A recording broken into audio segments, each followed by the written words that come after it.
trop bien. Morning les amis, j'espère que vous allez bien. Bienvenue dans un nouveau vlog. Pour ceux qui savent pas, je suis tatoueuse et ça fait 2 mois je pense, je me suis lancée dans l'idée de faire des stickers de mes dessins et commencer à vendre des stickers. Et ça a un peu parti en cacahuète. Du coup mes journées elles se ressemblent à peu près à ça en ce moment, c'est faire des paquets, livrer des stickers et écrire des mots ou des remerciements à tous les gens qui passent des commandes. Je vous remercie énormément pour toutes vos commandes. Mais voilà, vu que décembre approche, il n'y a plus trop de soleil, c'est un peu difficile des fois à travailler toute la journée. Du coup, je me force à sortir. Des fois, quand j'arrive pas à bosser, j'essaye d'aller bosser dans des coffee shops. On est aussi en train de bosser sur un nouveau projet que c'est faire des carnets. Et voilà, ça prend pas mal de temps vu que c'est fait à la main et c'est coupé à la main. Aussi, on a mangé la première raclette de l'hiver. On peut dire que la saison, elle a commencé. J'adore la raclette, moi. Et c'était trop bien. On a fait ça avec tous les collègues du shop de tatou, de là où je suis résidente. Et c'était vraiment trop bien. Et tellement c'est rare qu'on soit tous ensemble qu'on s'est fait une photo en mode photo famille. Pour profiter qu'on était tous ensemble, on pourrait presque faire des cartes postales famille du shop. C'était trop marrant. Mes journées, elles ressemblent à peu près à ça. Tous les matins, je me retrouve à ranger tout le bordel que j'ai foutu la veille parce que à chaque fois, ça devient très rapidement le bordel.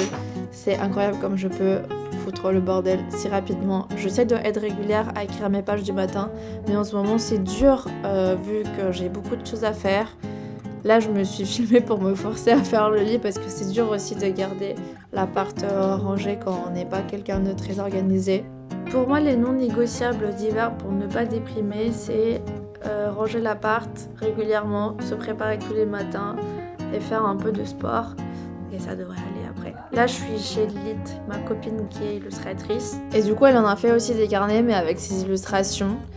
Et en gros, c'est des carnets qu'on doit tout faire à la main, plier les feuilles, couper feuille par feuille. Là, je suis en train de plier les couvertures et les assembler. Et la prochaine étape, c'est faire la couture quand on ne sait pas encore si ça va marcher ou pas. Mais le fait de le faire ensemble, en vrai, c'est trop bien parce qu'on se motive trop, on se met des deadlines et c'est marrant de bosser ensemble. Moi, c'était une idée que je pense que sans elle, elle n'aurait pas été trop aboutie parce que c'est elle qui m'a grave motivée. J'en ai pas fait énormément des carnets parce que voilà, ça reste du fait main. On était vendredi soir. Maintenant, il est 1h17 du matin et j'ai fini de tout produire. Des carnets, d'imprimer en tout cas. Il reste à faire la couture et après il reste à faire le découpage. Il y en a mais énormément. C'est trop bien. Je suis trop contente. Ah, mais j'ai trop hâte. Quoi?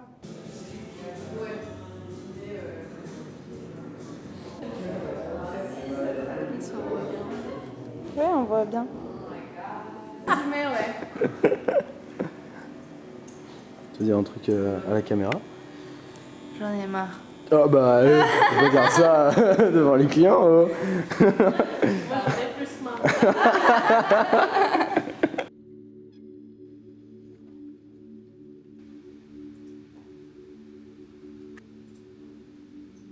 Désolée, je suis pas très belle. Je suis en train de lire ce livre qu'on m'a offert pour mon anniversaire. Moi, les livres comme ça, un peu de sujets d'amour et des façons d'aimer et de langage de l'amour m'intéressent beaucoup. Le premier dans ce style que j'ai lu en 2020, c'était L'art d'aimer de Eric Fromm. Je crois que ça se dit comme ça. Mais j'ai lu tout en espagnol. Et cette année, j'avais grave envie de commencer à lire des livres en français parce que je me dis que ça pourrait un peu m'aider à mieux parler français. Et j'avais essayé de commencer à lire Réinventer l'amour de Mona Colette. Mais je trouvais que c'était trop en mode essai et que c'était trop lourd pour moi de lire un livre comme celui-là en français. Et du coup, pour mon anniversaire, mon pote Bauti, il m'a offert ce livre qui s'appelle En cas d'amour, psychopathologie de la vie amoureuse. Et en gros, c'est une meuf qui a une énorme peur de sentir l'amour et elle veut absolument pas sentir la sensation de l'amour. Du coup, elle va voir une psychanalyste. En fait, c'est les conversations entre cette meuf qui a peur de l'amour et la psychanalyste. Et ça va tout autour de aimer et être aimé. Et en fait, dans chaque chapitre, il ramène un peu un sujet en particulier comme l'amour, l'enfant ne me quitte pas, l'amour, la joie, la jalousie, le portable, une histoire d'adultère, de l'amour et du désir. Il est super intéressant. Genre, je suis grave dedans. Je trouve qu'il est trop facile à lire et je pense qu'il me fallait un livre comme ça pour commencer à lire en français et pour pas me décourager, il me fallait un livre facile à lire. Après, j'ai lu que 50 pages, je suis que dans les débuts, mais je recommande. On est dimanche matin, cet après-midi, il faut qu'on aille au marché comme tous les dimanches, acheter des légumes pour la semaine. Et cet après-midi, j'ai prévu aller coudre les carnets avec Lilith. On a produit tous les carnets vendredi soir. Hier, j'ai fini de découper et j'ai fini d'imprimer des prints. Et aujourd'hui, c'est le jour où on va coudre les carnets. Voilà, je vais aller manger des tartines. Samedi, dimanche, c'est le jour où je mange des tartines beurre confiture. Après, le reste de la semaine, je mange des tartines avec des œufs et tout ça, un petit peu plus protéiné, un petit peu plus healthy. Mais du coup... j'aime trop les petits déj du week-end parce que je mange de la confiture et du beurre. Puis j'ai une sale gueule là.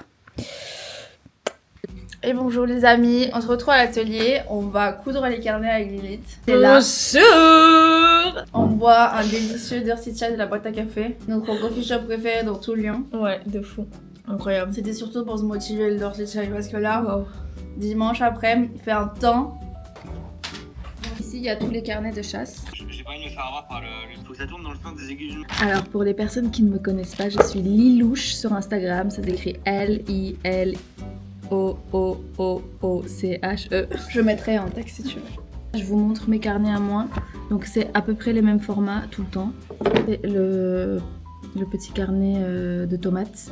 Sur l'autre format, c'est la même illustration mais avec un fond bleu, il y a une phrase qui dit « When is tomatoes season coming ?» Il y a les formats que je préfère, c'est des tout petits formats avec du papier quadrillé à l'intérieur. Un petit chat gris, un petit chat noir et blanc. Ensuite, il y a un petit chien. Après, il y a des formats un peu plus gros, en mode plus A5. Bref, il y aura des choses quoi. Et d'ailleurs, je serai à Paris au Puce de Lilu le 6 et 7 décembre. Je me fais vraiment... Non mais c'est bien.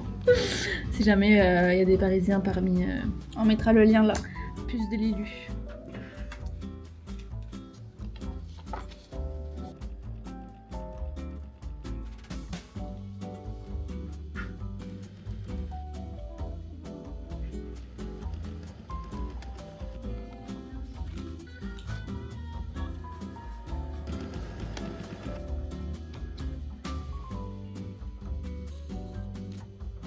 On peut dire qu'on a fini.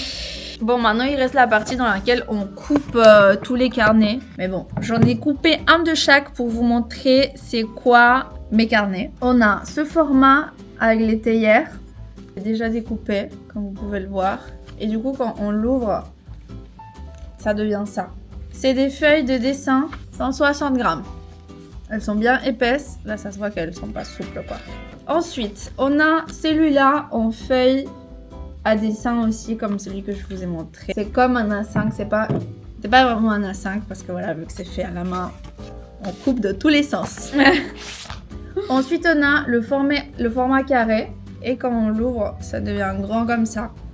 J'adore. Je crois que ça fait partie de mes préfs. On a le petit format avec la mocha et celui-là, j'ai mis des feuilles colorées parce que je trouvais ça drôle. Ça, c'est plus un petit carnet de poche avec des feuilles colorées. Et pour finir, on a vraiment mon préféré, c'est celui-là, avec des feuilles quadrillées pour écrire. Les feuilles, elles sont très très souples. Le carnet est très très souple. Et moi, je pense que c'est lui mon préf. Regardez comme c'est qualitatif. C'est la couture là derrière.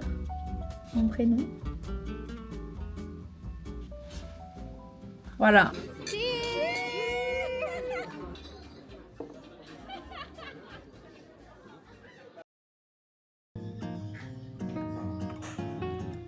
Hey friends, coucou. Good morning. On se retrouve pour un nouveau jour. On est lundi matin là, mais j'avais un peu me prendre une journée pour moi aujourd'hui. Parce que là, ça fait 4 jours que je fais que bosser. D'habitude, le dimanche, je prends un jour de congé, mais dimanche dernier, j'ai passé tout le dimanche à bosser. Et hier, c'était dimanche et j'ai passé toute la journée à bosser. Du coup, j'ai envie de vous dire que voilà. Aujourd'hui, je vais pas bosser. J'ai plein de cadres à accrocher, du coup, j'aimerais bien faire un mur où j'accroche tous mes cadres. Ça va être marrant. It's gonna be fun.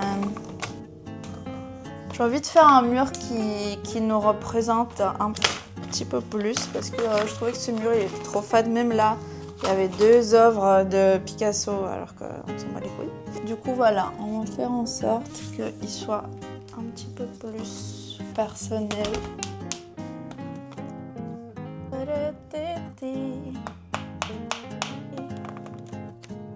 I love it. Qu'est-ce que vous en pensez là?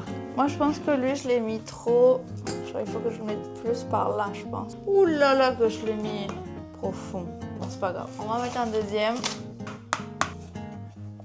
Lui il peut être soit là. Ah ouais lui là j'aime bien. Oh c'est beau. Ah celui d'en haut il est un peu moins bien. Il y a trop de blanc vers là.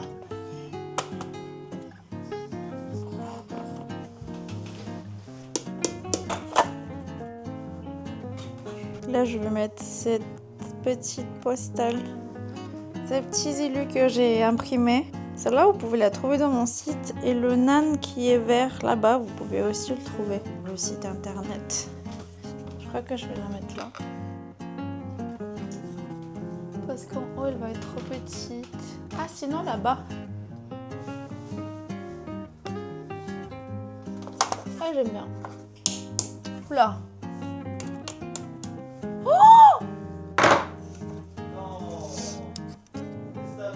Rien. Tout va bien. Et voilà le nouveau mur. C'est un peu le bordel, mais bon, vous captez l'idée. You understand the idea.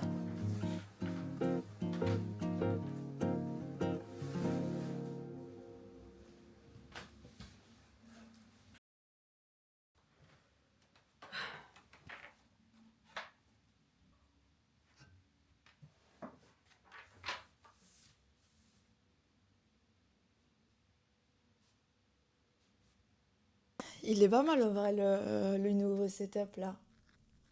Le nouveau background. Là il est 11h du matin, j'ai bien travaillé ce matin. J'ai fait toute ma compta, j'ai payé tout ce que j'avais à payer. J'ai commencé enfin mon nouveau carnet, mon nouveau journal. Et je suis extrêmement contente. Justement là le mois de novembre, vu que c'était un mois où j'ai eu beaucoup de travail, il y a eu énormément de jours où j'ai sauté mes pages du matin. Truc que c'est ok et que c'est pas grave, mais du coup ça a fait que finir mon carnet d'avant ça a pris beaucoup plus que de prévu. Et pour cette année je me suis pris un carnet plus grand. J'utilise toujours ce carnet, ce format de Muji. C'est vraiment un format qui coûte pas cher, qui a beaucoup de pages, beaucoup de pages parce que les pages elles sont très fines. Et je l'ai commencé hier 1er décembre. C'est pas beau la vie? Et aussi j'ai commencé à utiliser mon Louis Carmen. J'utilise pas encore le planeur parce qu'il commence la dernière semaine du décembre. Du coup pour le planeur j'attends encore. Je suis toujours sur mon ancien petit planeur de Muji. Il a été très pratique pour cette année, vraiment ça a été trop bien avoir ce petit planeur. Il me reste quand même pas mal de choses à faire ce matin. Et il faut que j'y aille au sport. Il faut que aujourd'hui que je prenne les photos des nouveaux carnets pour pouvoir les mettre dans le site demain. Peut-être pouvoir tout charger sur le site aujourd'hui, faire le drop demain mes carnets. Il faut aussi que tous les prints que j'ai imprimés, que je prépare les prints quand je les signe et que je les mets dans la main comme ça. Il faut aussi que je livre des colis, des stickers que j'ai reçus pendant ce week-end. Vu que c'est la fin de l'année, moi je suis toujours quelqu'un que j'aime trop me mettre des objectifs et j'aime trop avoir un point d'arrivée. Pour moi ça marche pas trop de dire bon je verrai, bon je me laisse porter, bon ça marche pas pour moi, que juste la seule chose que je vais trouver c'est me perdre dans le chemin parce que voilà des fois dans mon quotidien je peux un peu d'éparpiller, je peux vouloir faire trop de choses et en même temps ne rien faire. Et du coup, pour moi, vraiment, me mettre des objectifs et aller les chercher, c'est un truc qui marche pour moi. Cette année, tous les objectifs que je me suis mis, je les ai tous réussis. Et chose de laquelle je suis énormément fière de moi. Et cette année, je me suis prouvé que c'est ce qui marche pour moi. Mais voilà, cette année, ça a été une année où j'ai toujours été à l'écoute de moi. Et j'ai toujours été réaliste avec moi. Et réaliste en ce que je pouvais faire et ce que je ne pouvais pas faire. Et aussi, c'était une année dans laquelle j'ai eu confiance en moi pour une bonne fois. Et j'ai eu confiance dans mes idées aussi pour une bonne fois. Et voilà, ça a eu ses fruits et ça a été trop bien. Mais en fait, vu que la fin de l'année se rapproche et qu'il faut que je commence à réfléchir à qu'est-ce que j'ai envie pour l'année prochaine. Je sais que cette idée de vouloir me mettre tout le temps des objectifs, ça peut venir soit des deux côtés, soit d'un côté parce que j'ai envie d'avoir plus, parce que j'ai envie de me prouver moi-même que je peux plus. Mais un sentiment qui arrive derrière ça, c'est que je culpabilise des fois de vouloir plus. Aujourd'hui, je sais que j'ai déjà tout ce que je voulais, je l'ai eu. Et le fait de vouloir plus, ça peut me amener à avoir un sentiment de culpabiliser de pourquoi tu veux plus. Voilà, ça c'est une partie. Et la deuxième partie, c'est parce que j'ai pas envie de me conformer. Comment on dit conformer ? Contenter, ça se dit ? Voilà, bon, c'est pas grave. J'ai pas envie de dire ça me suffit. Parce que oui, aujourd'hui je l'ai, mais de moi me mettre la limite en mode là j'en ai eu assez. Parce que je sens que je peux plus. S'il y a vraiment un moment où je sens que c'est bon et que j'en ai eu assez, je mettrai pause. Mais là, je sens que je peux plus, que je peux y aller plus loin. Voilà. Mais dans cette recherche de savoir ce que je veux et ce que j'aimerais pour la suite, je me mets vraiment dans une place d'écoute. D'aller chercher en moi qu'est-ce que j'ai envie de faire, qu'est-ce que j'ai envie de connaître, qu'est-ce que j'ai envie de faire de nouveau, qu'est-ce que j'ai envie d'explorer. Mais du coup, cette année, au moment de vouloir réfléchir et me mettre à l'écoute de qu'est-ce que je désire, j'aimerais bien que ce que je désire, ça soit vraiment des désirs authentiques qui sortent de moi et que ça soit pas des désirs qui ont été construits parce que j'ai vu quelqu'un faire ça, parce que j'aimerais bien avoir la vie que lui, il a. Parce qu'aujourd'hui, dans les temps dans lesquels on vit, où les réseaux, tu peux montrer une vie, et en vrai, c'est pas ça, parce que nous, on peut choisir ce qu'on montre sur les réseaux. Même moi, je choisis ce que je montre, je choisis les moments dans lesquels je parle, parce que la semaine dernière, je me sentais pas du tout à parler de ce que je parle aujourd'hui. Et du coup, voilà, ces dernières semaines, j'ai été dans cette recherche de est-ce que les choses que je désire, elles sont authentiques de moi, elles sortent de moi, elles sont des choses que la chasse petite, elle aurait voulu avoir, ou c'est juste des choses que je les veux pour avoir un truc que j'ai vu. Je sais pas si j'arrive à m'exprimer, mais voilà, ces dernières semaines, ça a été cette recherche de je veux que les désirs qui se posent sur mon cœur, ça soit des désirs authentiques. Et du coup, dès que j'ai un désir, je vais aller chercher la source de ce désir et de me dire pourquoi j'ai envie de ça. Dans cette envie de vouloir faire grandir cette chaîne YouTube et de vouloir aller plus loin et toucher plus de gens, il y a eu une petite voix dans ma tête qui m'a dit mais attends, pourquoi tu veux ça ? Est-ce que la source de cette envie, ça serait pas juste être connu ? Et c'est là où je culpabilisais du désir d'aller plus loin avec la chaîne YouTube.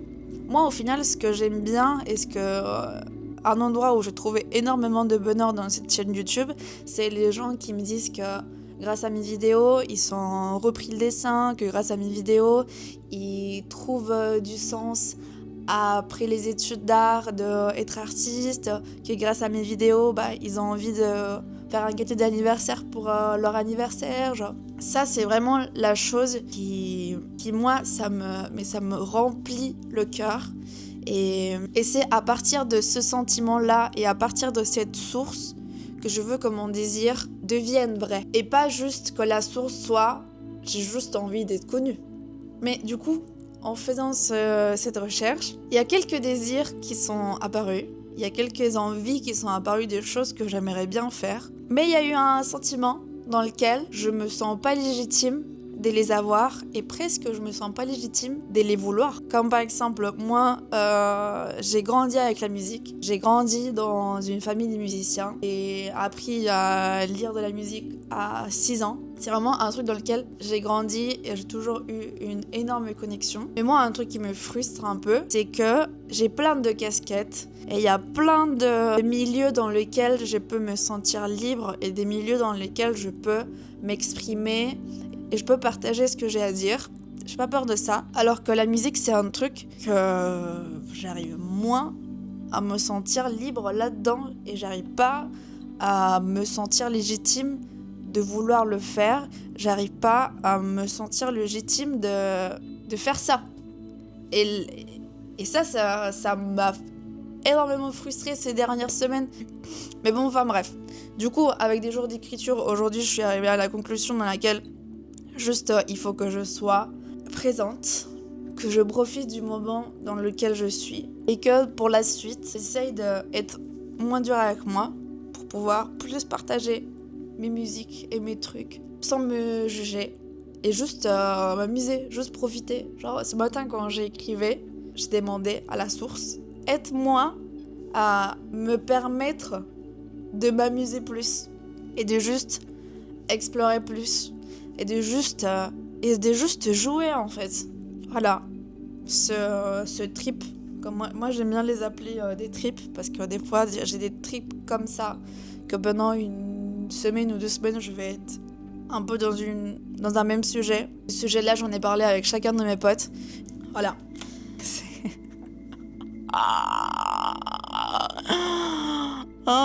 Mais du coup, maintenant, je sais ce que je veux pour la suite. Je veux juste plus connecter avec vous, plus vous partager de moi, plus m'ouvrir à vous et plus vous montrer mes processus créatifs. Mais voilà, je vais continuer à travailler. Ça, c'était ma petite pause de travail de ce matin pour vous parler un petit peu. Alors du coup, j'ai imprimé le print du NAN que vous connaissez déjà. Ça c'est du A4, ça c'est du A5. On a fait des petites A6 comme ça.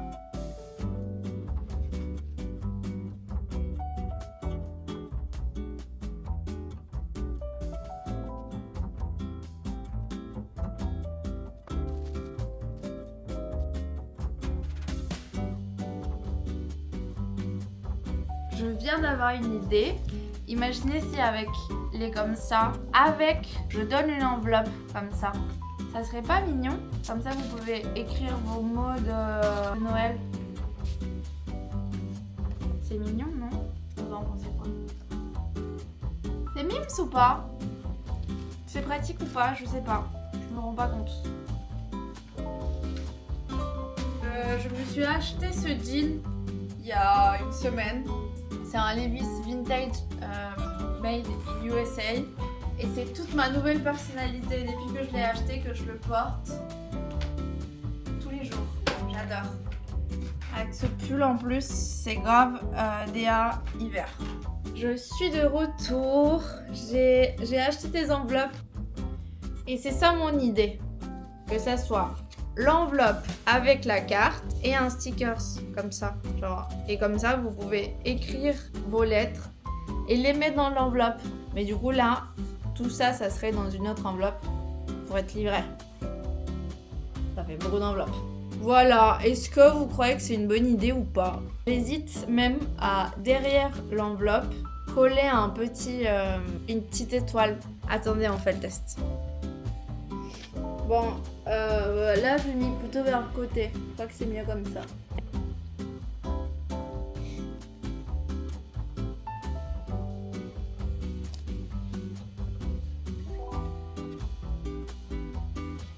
Moi je trouve ça super cute. C'est mignon en vrai. Et moi j'aime bien. J'aime bien. I like it. I like it. I like it.